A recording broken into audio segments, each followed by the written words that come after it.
Fala galera intensiva, meu nome é Ivens, sejam bem-vindos a mais um Sunday Paper. Hoje, no nosso Sunday Paper de número 219. E no Sunday Paper de hoje, a gente vai ver: será que é válido a gente fazer a RCP, a ressuscitação cardiopulmonar, tocar a parada lá com o paciente conectado na ventilação mecânica? Mas antes, já deixa aquele joinha, deixa aquele like, clica na setinha aqui embaixo, compartilha lá nos seus grupos, com a sua equipe, com a sua galera.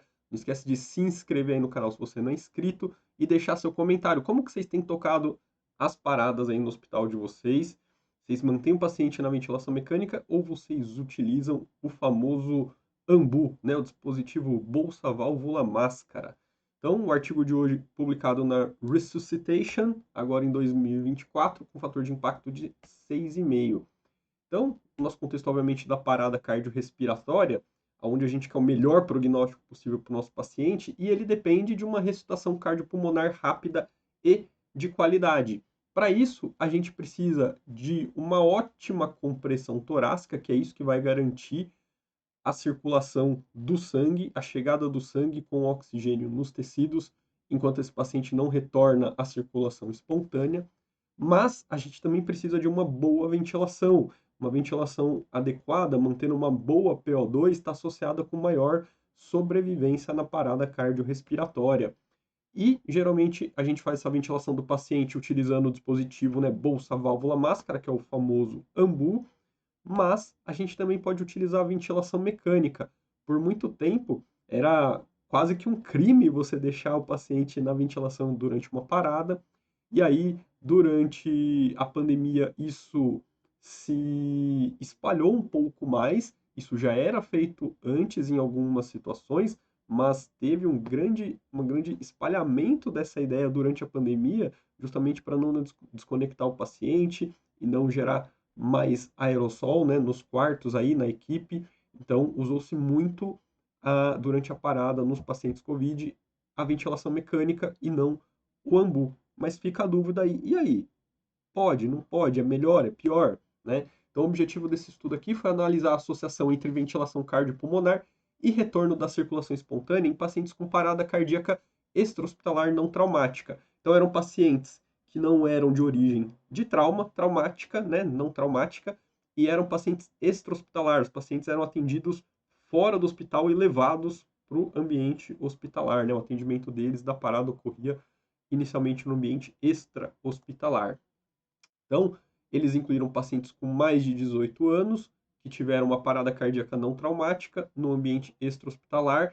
O grupo intervenção ficou como ventilação cardiopulmonar, né? Isso aqui a gente vai ver que não é um estudo randomizado controlado, mas eu separei assim só para ficar mais fácil da gente entender, né? Então, o grupo intervenção foi o que usou a ventilação cardiopulmonar.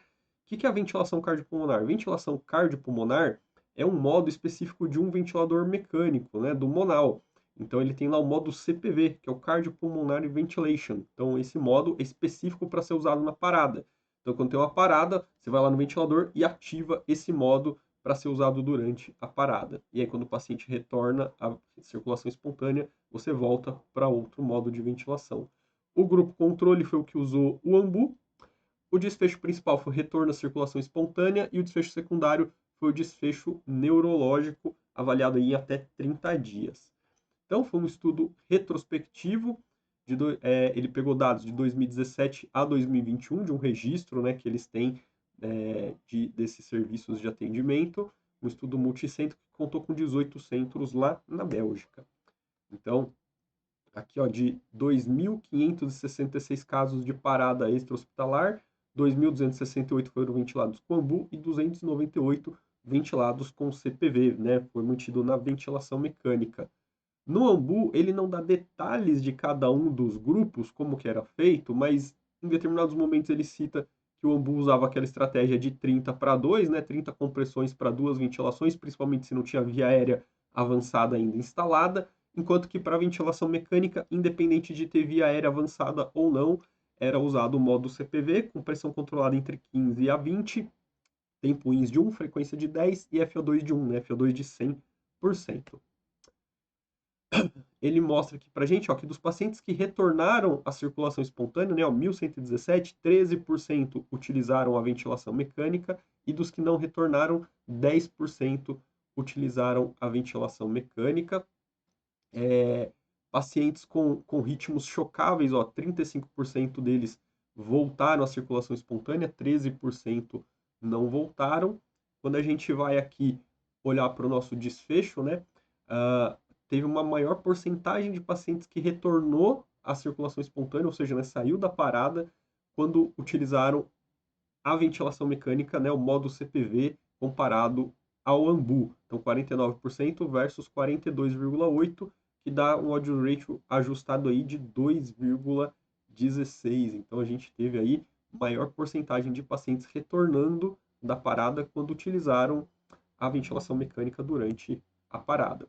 Com relação ao desfecho neurológico, a gente vê aqui, né, que apesar de ter um odds ratio aqui de 1,44, não teve significância, não foi estatisticamente significante. O que tem bastante significância, ó, é ser um ritmo chocável. Então, pacientes que têm ritmos chocáveis, né, têm um melhor prognóstico ali, tanto de retornar à circulação espontânea quanto de diagnóstico neurológico.